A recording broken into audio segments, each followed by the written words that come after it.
We did react to Mandalore's review on the first Pathologic game, and it was quite an interesting concept for a game, or honestly rather the whole mundane nature of the game itself was a part of what the developers wanted you to feel, with an intriguing plot that kind of left you feeling very mixed about it, which is completely the intention of it all. Because like by the end of the review, I didn't know whether I had watched something that was profound or I had just wasted my time looking at nothing at all. It's a very strange feeling which I don't really know the word to describe it with. Now, I have no idea how the second Pathologic game is going to go. I feel like it's probably going to be more of the same, going into the same direction, but likely, or hopefully, more updated like gameplay mechanics that make the game a little more, I guess, palatable is probably the word there. But of course, this is a reaction video. Please go and support the original video by clicking on the link that's always at the top of the description. Mandalore does amazing work on these, so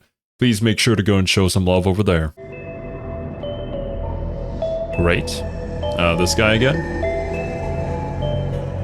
Huh. You can already tell that it looks a lot better. Wait, is this just an updated version of the first game? Oh!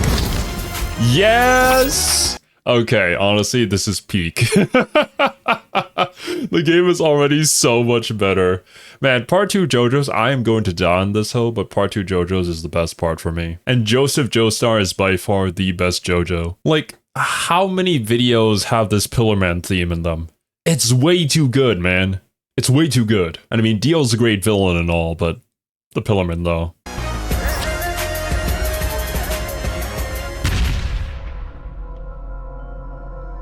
You're respected. I've gotta say, here. it's good to be back, even if I didn't think I'd be back here so soon. When I said no more weird Russian games for at least a year, I meant it. The thing is, for one, I didn't expect them to release Pathologic 2 so soon, and two, I didn't think they'd contact me that very day offering me a copy of the game for feedback. So here we are. Let me start by— Man, getting Mandalore's perspective on your game is such a treat. Well, I'm not a developer, but if I was, I would most certainly want to see what his reaction to it is. He's just got such great insights into certain areas that a lot of other people might not really address. By answering the most common questions I've seen. Is Pathologic 2 a remake of 1? Yes. Is it an actual sequel to 1? Yes. Do you need to play 1 to understand 2? Yes. No. See, the game starts at the end of Pathologic 2, or maybe the end of Pathologic 1, it doesn't really matter. Essentially, you start the game having lost it, and you're given a chance to restart. Kids are just playing hopscotch in a war zone and going to barbecues. You get the idea. That's an interesting way to make your second game. Just redoing the first one, but more updated. But I mean, it's the first one, it's a remake, but it's also a sequel. Therefore, there's likely other scenarios that we're introducing here, and potentially a different conclusion. I've never heard of a game doing this, so I have no idea where this is going. So how is it a sequel? Well, the first game is referenced from time to time, though it's always going to be subtle and usually up for interpretation. Okay. It's typically not story elements because, like I said, this is also a remake, but more meta commentary on how the first game turned out. This is more like a film. Oh my god. Oh man, that meme. I forgot this guy's name, but he's from Mystery of the Druids. The sitting posture. Oh yeah.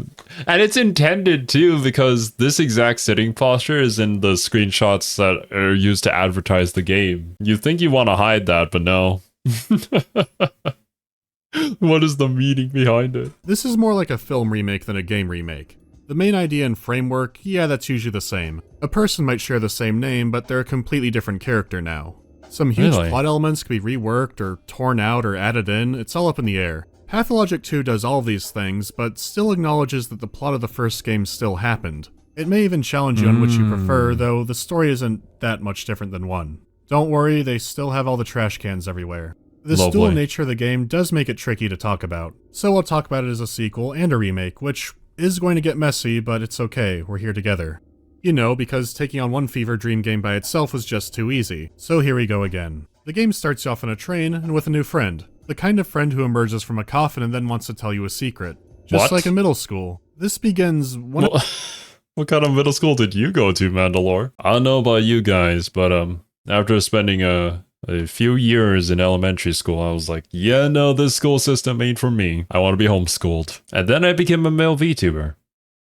Make of that what you will. One of the most surreal tutorials I've played in a game. You're learning how to drink water and people are turning into mimes. Then all of a sudden you're in Junji Ito's Mongolian Thunderdome, and then you learn how to trade by exchanging hearts. This is a long tutorial sequence, but it is effective. You mean Junji Ito, the horror manga creator? I love his work, and I think Uzumaki is getting adapted into an anime. I haven't really been following that news though. I hope the anime comes out well, because the previous adaptations of his work have not been very good, or even scary in the first place, which kind of defeats the purpose. Yeah, it's teaching you how to play, but it's also making the drop into the main game more cushioned. You're starting off in the land of visions and metaphors. It's disjointed, so arriving in the town feels like a relief from all of that. At least for now. There'll be a lot more to learn, but it's a great introduction. You know, it tells you what the buttons do. Unlike 1, that just had these two guys giving you a huge information dump. They say so much at once that you can easily miss out on essential info. This is probably why a lot of players didn't know they could receive mail. It would all be cryptic unless you looked in the controls. You might think it's odd to focus on the tutorial. Well, it represents the biggest change from 1 to 2. See, the first game wasn't just frustrating from the walking, even though that was a big part of it. It was the fact that you were frequently so aimless when playing it. You had all these characters to babysit, and you'd check on them, and usually... That's something that I was concerned about with the first game. Because, like, what are you supposed to do? Right? A lot of this is more of you just trying to figure out what you should be doing and how best to use your time. But I kind of hesitate to really call it a time management game, because in those types of games, I'm thinking of like the Persona series here. You still have a pretty clear objective of what you want to achieve over a certain course of time. Here it's like, how in the world do I save these people? Who's even telling me the truth? Where do I even have to go to learn anything more about this? You could probably glean it from the text and the conversations and trying to like infer information from all of that. But it's still a task that requires you to put in a lot of work in order to achieve pretty minimal results, or even potentially completely miss the mark, which, once again, I understand, is the point of the first game. They'd be fine, but sometimes they'd be in trouble. And you did this by walking across town and then you'd stare at them in the face. The difficulty from the first game did not come from hard survival mechanics. It was really easy to farm bandits and have lots of supplies forever. The challenge came from constantly walking, wondering if you're wasting your time doing it, along with mundane nightmare missions like this one. I know I'm getting ahead of myself, but this is a big change. Pathologic 2 teaches you more and shows you more. The game is still more difficult, but as a survival and decision challenge. I'm deciding if I should fight or get the hell out. I'm not walking across town to someone who might be in trouble to just check up on things and wondering if rat poison will stop my heart. Hey, Skaven. Oh, I got ahead of myself. Actual heart. Some of you don't know what this game is all about. You play as a surgeon named Artemy. He's been off studying in the big city when he receives an urgent letter from his father to return home. So he does, and 3 people immediately try to shank him in a train yard. It quickly becomes apparent why he left, because the town is bizarre. Bizarre beyond the murderers and the furries, which are part and parcel of any city.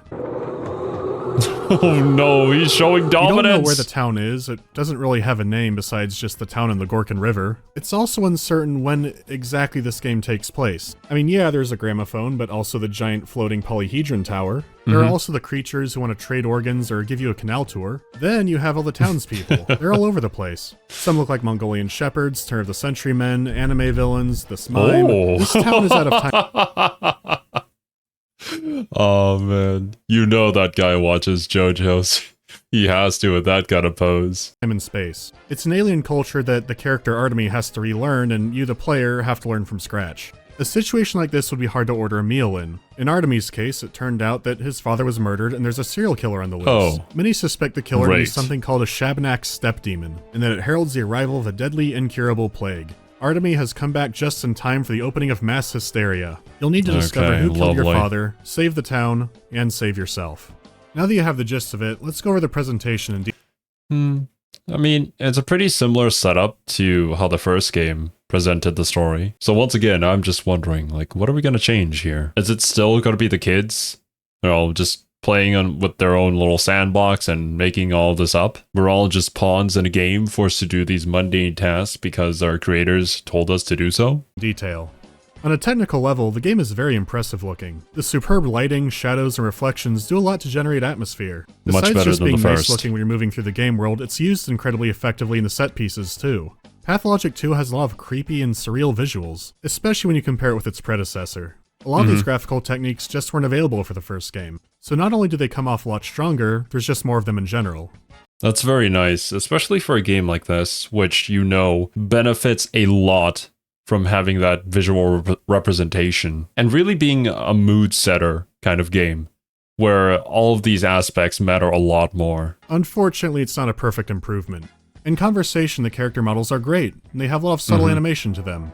They do breach into the uncanny valley sometimes, but that could be intentional. Whatever, it doesn't look like Mountain Blade anymore. The animations outside of those, particularly in combat, are pretty janky. It almost looks like they're recorded at a lower frame rate than the game is actually running at.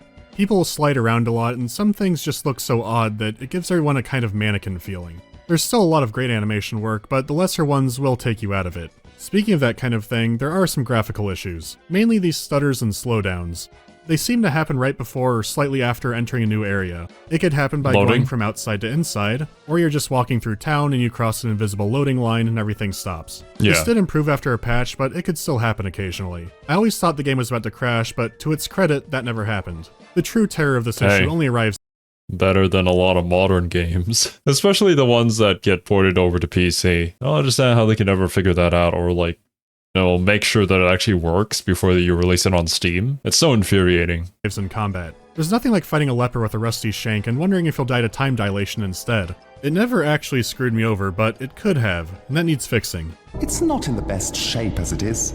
Now as for the art direction, that is excellent. The world of Pathologic has a very interesting look to it. At a quick glance, the town might look like a typical early 20th century European town, but it's also being influenced by a tribal steppe culture. They bring with them innovative ideas like regarding bulls as being sacred. This is a direct contrast to the town who's starting to industrialize. But rather than being completely at odds with each other, a lot of the town is a fusion of both cultures. The house looks European, but it has tribal tapestries inside. Makeshift contemporary hospital, shamans wearing bow and bird costumes with glowing eyes. It goes beyond just picking out which element would belong to which side and blends into being its own thing. Always nice to have a game that if you glance at it, you realize what game it is without even having to have any context behind it. As long as you know about it, obviously. Because like, style beats out realism any day of the week. That is especially true with our current graphics that have reached a level of realism that where the higher the fidelity doesn't really improve as much as it used to. When I look at this game, I see a game that looks and feels like how I imagine the game should be, and definitely what it wants to feel like. Obviously, there are a lot of contradicting things within the setting. However, those contradictions are what make it unique. As I'm not an art person, I can't really say more than this, but I do think it's an admirable feat to have achieved to create this kind of style. For example, the giant superstructures that are just looming over the town ominously. It's hard to pick a category for those, and going inside them doesn't help much. Having this style work without being a complete mess is already a feat, but there's an entire other layer on top of it. Everything you've seen is underneath a theatrical presentation. It's like a big scary play. It's not hidden or subtle either. Right when you get to town there are stage lights. Characters might act as stagehands or speak theatrically. Then you have the actual theater building in the center of town which predicts the future at midnight. But that's another story. It sounds like a mess when you spell it out like that, but it works because of the insane attention to detail. Even after 2 playthroughs just coming back to record a few other snippets of things, I would keep finding stuff I hadn't noticed before. Like, I didn't notice at all that playground equipment had bullheads on it. It's such a mundane object, but they went that extra mile to make it fit in the world. And then you have the surreal and horror elements sprinkled around in there too. Pathologic 1 never quite hit these as hard as 2 does, but I won't spoil all of that. Then they took everything in the set. Wait, what did that say? It get claw alive in Skaven Blight? Make album of fast rat magic? Is that what that says? Icket's brain is the biggest brain in all Skaven Blight. Icket Claw's mad scientist laugh is probably one of the best laughs in the game, I would say. And such a fun campaign too. As long as the beastman that starts next to you doesn't decide to come over and say hi. Then they took everything in this setting and made an apocalypse happening on top of it. So yeah, that's unique to say the least. Still, visuals are only half of the presentation. The sound of the game has its own unique qualities to it, so I'll start with the good first. I think the soundtrack for the first game was already pretty good in terms of obviously being able to help set the mood. Conversation voice acting is interesting with that trademark Pathologic stage delivery jazz to it. Light feet and heavy heart, huh? It should be the other way around. When the cat's away, the mice will play. What do you call such a man? A slave. You call him a slave. Please welcome the outbreak. The theater is officially disbanded. As well as other conveniences. Running water, access to your own children, who never leave their beloved polyhedron anyway. Oh no. Naturally, this is backed up by how well the sound builds atmosphere. Like the first game, the soundtrack is unique and has a lot of memorable qualities to it. This time around, it is for different reasons and is no longer the Genghis Khan-directed Half-Life 2 soundtrack. The music is more tribal, ethereal, and mystic this time around. A lot of bells, sitars, and chanting. Depending on your ancestry, this could compel you to dance or build a spice mine somewhere. Let's check out a few samples.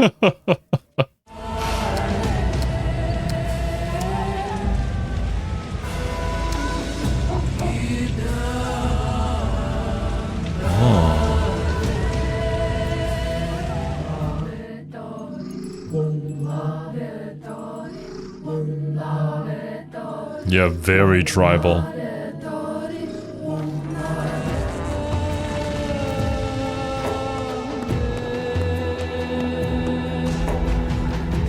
I mean, so this particular song almost reminds me of a track from Nier Automata. I forget which one it was. Or was it Replicant? Definitely sounds like something you would hear in a desert. And I mean, I'm a huge fan of the Nier series, so this kind of music, I vibe with it when it comes to, obviously, being inside of a game and fitting with the themes of those games. Not sure if these would be tracks that I would listen to while I'm working, you know. I don't think that's its intended purpose.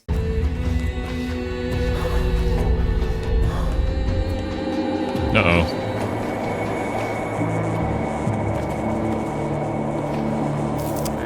God, I hate that buzzing noise in my ear. Then you have the creepier tracks, like the one that sounds like someone scratching on wood.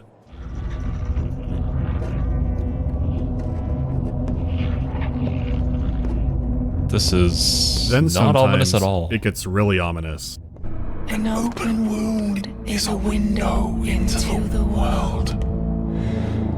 A shout is an arm reaching out from a gaping. Bro. Is this what it feels like to be chaos corrupted? You start hearing the whispers from the warp. I can only imagine, well, obviously because of the audio quality on YouTube, it's gotten a little bit crunched, but I'm almost positive that they have it directional when you're playing the game. That would be really awesome, and I think a lot of horror games like to do that as well. Like, sound is such an important aspect of any horror game. It's nice that the music is just as strange and otherworldly as the rest of the game. The environment in general has great sound mixing. That was my big audio complaint in Pathologic 1, and it's been improved completely. It was easier to get immersed this time instead of having dogs bark and babies cry in my ear constantly. Unfortunately, I can't say the same for the mixing of minor characters. The random background sounds and callouts of unnamed NPCs and all that. I get the feeling that the voice actors did not record in the same studio. Some NPC conversations don't sound like they're in the same room.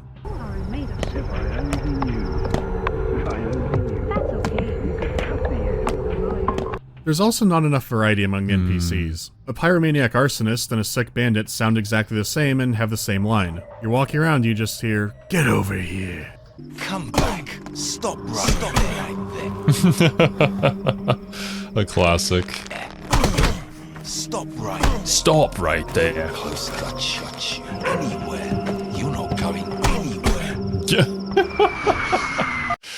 Bro, wait, what is this game? But if there are like those NPCs or those menus when you're like in a store and then the shopkeep or whatever has like the same response to every single thing that you select, it's just so annoying. I'd rather not have that at all in the first place. I get the intent, but I also feel like it takes away from the game rather than adds on to it. Like a classic example, well, it's a game that we're currently streaming through, or at least Kiwi's playing through it. Fire Emblem Three Houses.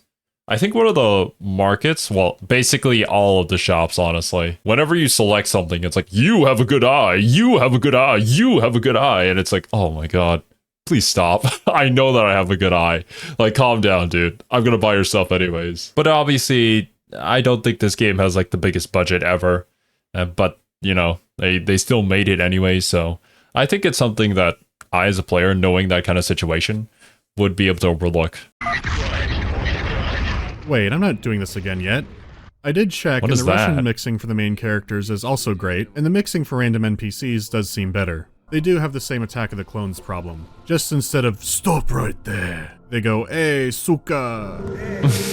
Oh, it's happening again, the disease is spreading, but I have the cure. It never ends.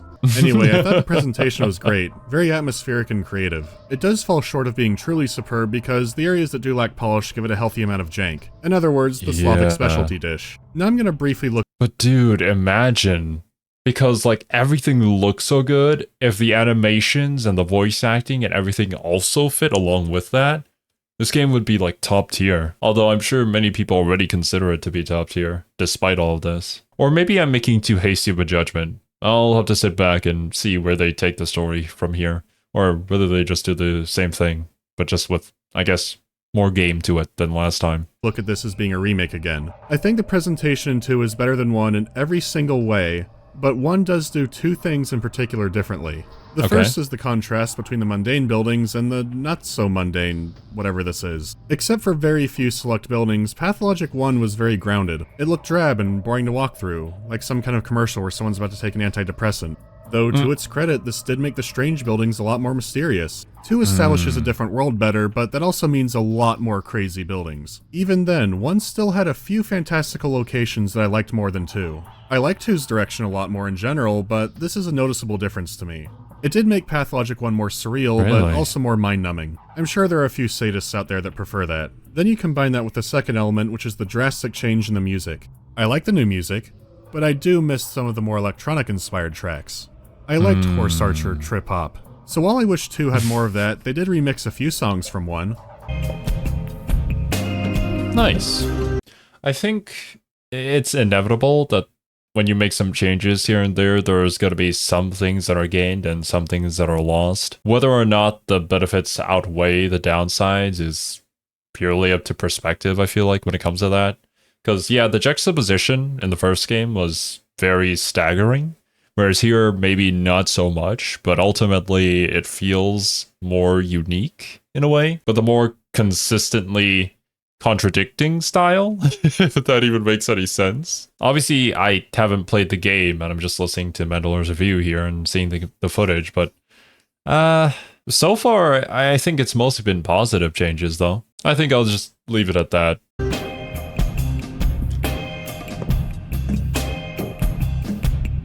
Yeah, so that's cool. Now I can finally get to all the game mechanics and how much there is to do and the changes and the... Oh, boy, there's a lot of them. I forgot how many there were. Oh, my head. Is someone shilling Raid Shadow Legends near me? Oh, God.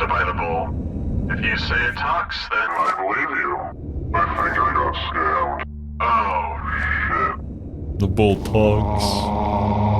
Wonderful. Back to the review. So to reiterate the goals, since it's been a while, you need to save the town and save yourself. Now you could go about saving the town by any means necessary, or try to be a paragon of good, it's up to you. Now your own survival depends on several stats. Health is easy. Ivan stabs you, it goes down. You'll need to find or make healing items to get that back. If you're exhausted, go to bed.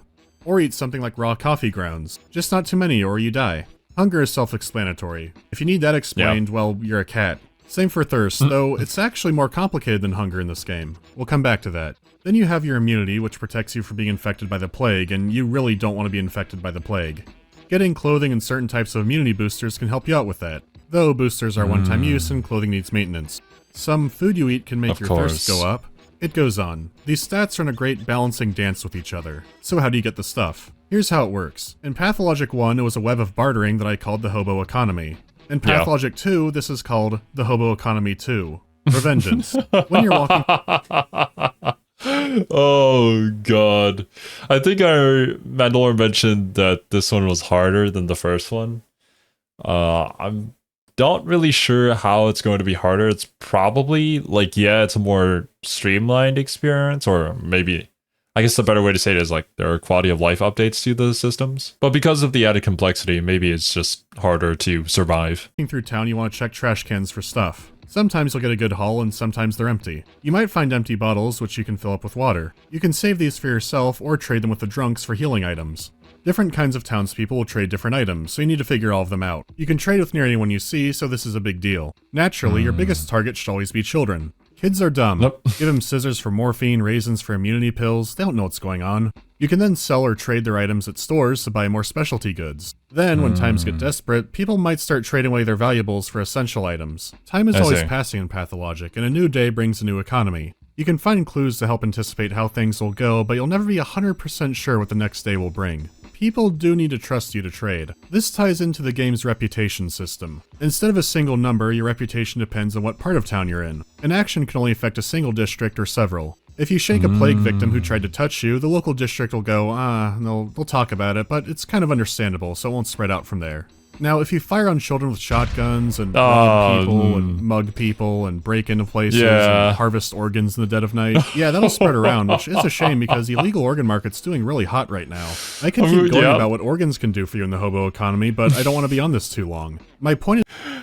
I mean, I'm pretty familiar with RimWorld after having watched all those reviews and videos.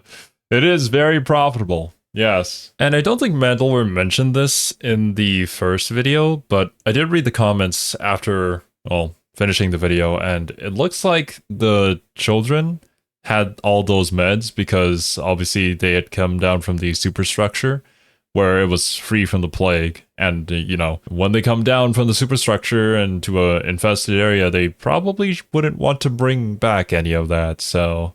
yeah, makes sense to me. Although, out of context and without that bit of lore, it seems pretty funny and kind of absurd. The point is that much like the stats, the gameplay mechanics are very tightly interwoven. It's rare for there to only be one way to get something you want. The first game was somewhat like this, but the second game has expanded on it greatly. The walking, which was the skeleton of all of Pathologic, has been improved. If you didn't notice it already, you now have the choice to sprint. That's right, newcomers. Running is a brand new feature. However, your thirst stat is also your stamina. Same bar. The more you run and naturally get more thirsty, the less max stamina you have. You recharge it, but it won't be as much as before until you get a drink. At the start of the game, this seems pointless. Water is all over, why even have this? Well, when districts start getting hit by the plague, the water sources could get infected. Barrels run empty. Water pumps break and need items to fix them. People like that. What if someone tries to kill you and you waste all your stamina running? So forget running on water, how about fast travel? Well, that could work, but it takes in-game time that could be slower if you just ran there. You need to find items to even pay for it. The boats might be closed due to airborne cancer, or maybe the price will change. It went from one option, walk there, to several options that have trade-offs. Remember, the clock is always counting down. You also need to be thinking about the efficiency of everything you do. A lot of survival games are generous with the time allowed to the player. You see a meter get low and you run off to take care of it. It'll slow you down, but not really hinder your progress in the main story. A lot of problems will mainly come from your lack of preparation. If anything is timed outside of survival meters, it's usually going to be minor. If you die, you load up a save point and you're back at the same place with the same rules. This is where Pathologic shakes things up. This game has lots of quests to do. More than we did finish Subnautica. I did do it as a Patreon or member exclusive live stream. And I gotta say that it was actually quite enjoyable, despite the fact that I'm not really a big fan of survival games like that. I think it was mostly just the environments and the story behind it as well. The biggest downside to it for me personally was probably just the inventory management. It's not something that I really care to do in any video games, and I'd rather just have fun playing it, And it does seem like this game also has that aspect to it, which is probably just a core mechanic in survival games. Although, hearing about all these different ways that you can go about doing things with different trade-offs seems like a very intriguing concept. And I think it's a pretty big pull for anybody who's a fan of these kind of games. Because then you get into that mindset of how to min-max your time, which I can understand. That is something that I enjoy doing, but not to these kind of stakes. More than you could possibly do in a single day. So you need to figure out which ones to do, but also survive because you're dying. The boosters you give for a hospital quest are the same ones you need to protect your own immunity. You can go into this game always wanting to do good and not hurt the innocent, and that is possible. In a lot of role-playing games, playing good means you get less stuff, but you get nicer dialogue and people being nicer to you, and being a bad guy means more stuff and angrier people. That's not the case in this game. You have to make judgment calls based off your own logic rather than trying to game it.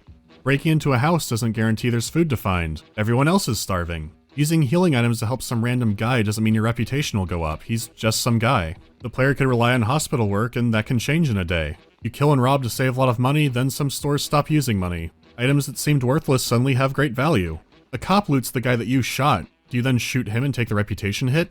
I can't just third-party a fight from a distance anymore. I need to take a risk and get close for the stuff. If this all sounds difficult and frustrating, it is. It's a very hard game.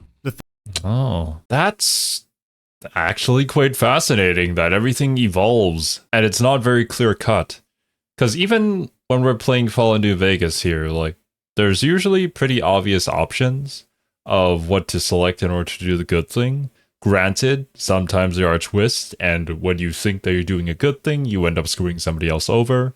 It's just the usual moral dilemmas that you'll face when there's some good writing behind any series. But these systems upon systems sound quite convoluted, and I can see how it can become quite easily frustrating and difficult for you to survive when you can't plan ahead for any of these, especially if you're playing this blind or if the scenario ends up changing because of whatever actions that you've done based off of some other parameter that you have. Thing is, it's also incredibly engaging from it. You can get bored playing Pathologic 1.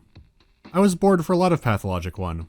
Now the sequel, that keeps shaking things up. The only day I did everything was the first one. It's not always unfair. There's a lot of hints that things are going to change, you need to watch out for them. I was having to break into infected houses to try and save babies for money and reputation. It forces you into making these decisions just to get by, and the rules will change every day. It avoids the survival problem of being at the top with no challenge. You can have multiple saves at a profile, but only at these clocks.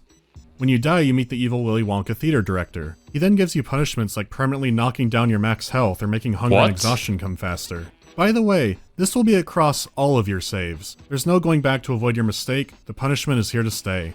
How's that for survival? What the heck?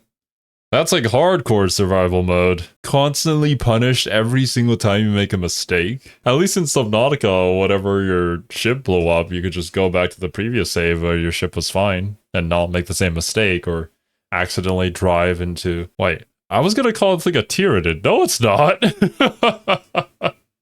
It's a Reaper Leviathan. Jeez. I guess it was the mandibles around its mouth that kind of made me think of that, but yeah, whatever. So then what happens if you mess up too much that you just screw it up so incredibly badly that you can't realistically survive through the game anymore? Do you just have to restart the entire game again? Just delete all your save files and redo it? Can I get some water? Guess not. If this sounds like torture, it's really not, especially compared to Pathologic 1. That's not an incredibly confident bar, but I'll give some examples. If you don't like the death punishments, you can make a deal to get rid of them. For a price. Oh, okay. Your map highlights locations and points of interest so you never get confused on where you are. You can hold a button to give yourself GPS vision on the go. That same button will also highlight characters who have dialogue, so if you need to talk to someone twice in a row, now you know. You keep a tab of things you've learned how to do, and best of all, the mind map. I hope other games steal it because it's genius. Some games give checkboxes or a journal to tell you what's happening and what you're doing. It's hard to make it work when the plot gets more complicated with more characters. The mind map organizes it like how you think, that being snippets of information that connect together. That is so good. I honestly have no idea why more games don't do this. Because, you know, having all of your information when you open up a journal and you can read through it is nice, but people's minds don't really work that way. Well, most people don't. I would feel like it's a lot easier to see how things connect with each other when you literally connect them together. Games really do need to do this more. I don't think I've ever seen a game do this. This allows you to visually trace the plot threads so you don't get lost with what's happening. You see where holes are that give you an idea of where to investigate and who to talk to. You speculate on what has the potential for connections. Here's a huge missing piece connecting several stories. This one looks unrelated. There was never a moment where I was truly lost on what to do. Instead of wondering if I'm going the wrong way and need to click someone twice, there's a button to make sure. Rather than making house calls across an entire city to see if someone needs help, well, at the end of the day, I know who's fine, who's at risk, and who is sick. This lets me create a plan at the beginning of the day, decide who gets what medicine. Choosing which quests to follow up on is just as important as making a choice inside of a mission. This is a story that branches out with characters having multiple outcomes. These people could have incomplete information, flawed logic, an angle, an entire laundry list of reasons why doing something for them might not have the best result. These are effects that you see in the game world and can cause other effects. As I said before, the challenge doesn't come from the game being cryptic, it comes from genuine decision making. Even combat, something that you would think would be based off reflexive skill, is a dizzy nightmare. It's difficult to do anything reliably in a fight, and yeah, it's terrible. My strategy was usually try to kill them quickly, and if it looks like it'll be a long fight, just run away. Guns fire erratically or jam if they're not maintained properly. A late game optional mission to get a shotgun involves fighting 3 people at once. Pathologic 2 considers that a huge deal in a video game. Fighting 3 men at one time. It can be hard to wrap your brain around. It's a difficult game. I mean, especially if you're conditioned by all these other action games where you're like mowing down hundreds upon thousands of people. I can already see this like connection of all of these convoluted systems working together in order to create Pathologic 2, where the devs clearly intended for you to not be frustrated with what you needed to do, but to always constantly be making decisions on how best to survive, how best to use your time. How could you help this other person that you need to see survive? Sometimes giving you correct information, sometimes giving you false information. This game seems to really push you to your limit. I feel like I get a much clearer picture of what they wanted to do with this, much more than I did in the first game, because the first game just seemed like an absolute drag. Now this one though, this one seems really, really engaging. Specifically if you're a fan of this kind of genre of games. Personally, I'm not, but I could put myself in another man's shoes and potentially see where the appeal of this would be. But difficult for the right reasons this time around. Not to mention, in a patch they begrudgingly added difficulty options. You have the option to change nearly any parameter in the game, but Pathologic 2 recommends you don't do that. The stand-in for the director even laments not being able to make the game harder. So why is this here? I rarely do this, but it's time to talk about some other reviews. I don't think this game is selling too well, and I have some ideas why. I'd like to present my case. The criticism I see the most is about the survival mechanics. Most reviewers lament it, calling it tedious and wishing you could just walk around the interesting world and talk to people about the mystery. Yeah. That's fair. So here's why it would be a detriment. The characters in this game are well written and fleshed out, especially compared to Pathologic 1, whose characters had traits, but they were so allegorical and metaphorical, and it was difficult to see them as actual people. 2 gives you history with them. They make it personal. Decisions you make lead to their death or their survival. The game invites you to get invested in them, see what they can do if they live through it. Protecting characters from the plague is one of your main goals in the game. Actions you take can influence whether they get infected in the first place. If they do get infected, well, it's up to you to save them. Plague-curing items are hard to acquire. You need to sacrifice time and resources to get them. The key word being sacrifice. You have to give something up to make this happen. Are you invested enough to go into areas and risk permanent punishments? Are you going to give up an item that would easily cure yourself to help someone else? Do you upgrade your ability to carry more fat loot, or focus more on the medicine machine? I see. Yeah. It figures that obviously all these systems, as we continuously keep on saying, they work on each other. It's like, if you didn't have to go through all of this tedium in order to save someone else, then it wouldn't be as rewarding now, would it? And you wouldn't really be as invested. Granted, that doesn't mean that it's fun, but that's not really the point. You're not distant from the situation deciding who lives and dies in conversations, you're actively in it. You're also trying not to starve, you're also trying not to die of disease. It immerses you more in the situation, you're part of the decaying city, not some immortal Time Lord observing it. You and the other characters that they want you to be invested in, you're in the same boat. Their problems seem more real because they're real for you to manage. You know, helping your characters be relatable, so you care what's happening and maybe feel something. Without these meters, you have no reason to drop into a random house and see how normal people are doing. You never go out and hunt for supplies based off a tip. You never have a routine look in a house turn into a monster chase. You don't need to question your own decision or take a big gamble. Yeah, let's just remove the conditions that made those memorable events happen. Some of the most interesting conversations in the game happen right after you die, because they know it's hard and they do expect you to fail a bunch. I still have mechanical issues with this game. Muggers having the surrender mechanic is useless, not having an inventory auto-sort is a needless pain in the ass, and I still don't get sneaking. I've rarely seen those complained about, but instead it's the driving force of the game that's being criticized.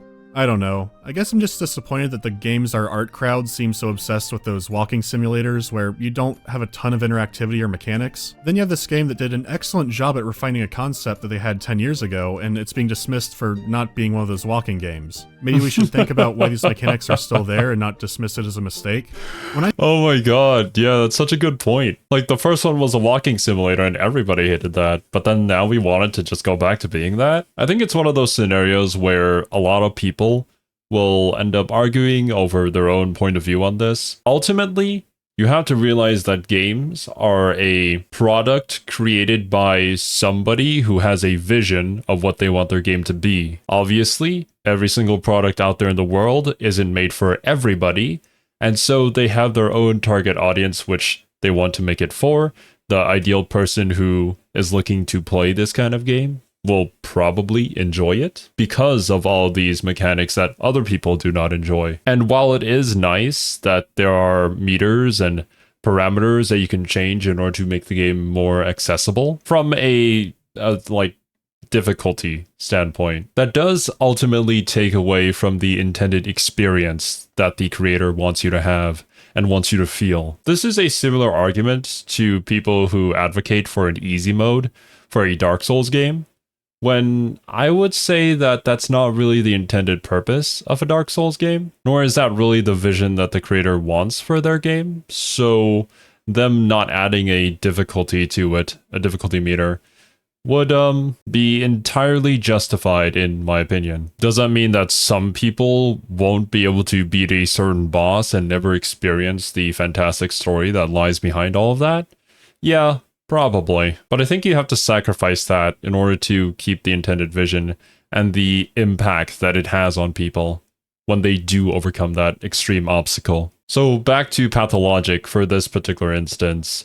In the first game, you could kind of see what they were going for, but now with all these updated mechanics, you can fully understand what the creator intended for their game to be. And I see it, I can appreciate it. Does not mean I'm going to play it though, because it's just not my kind of game, but it looks like a really good game now, overall, for people who it's intended for. When I beat Pathologic 1, I was dreading having to play a new character.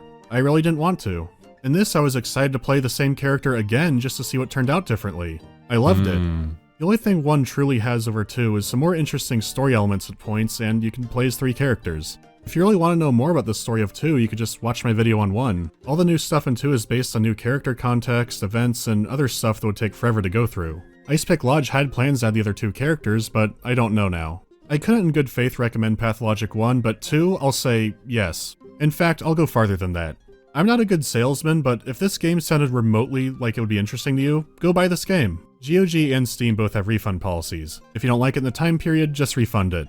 Even though it's only 1 character, it's a much more fleshed out experience than the 3 that were in Pathologic 1. They improved on nearly everything I could hope for. I would hate to see it not get polished up and not get the other characters.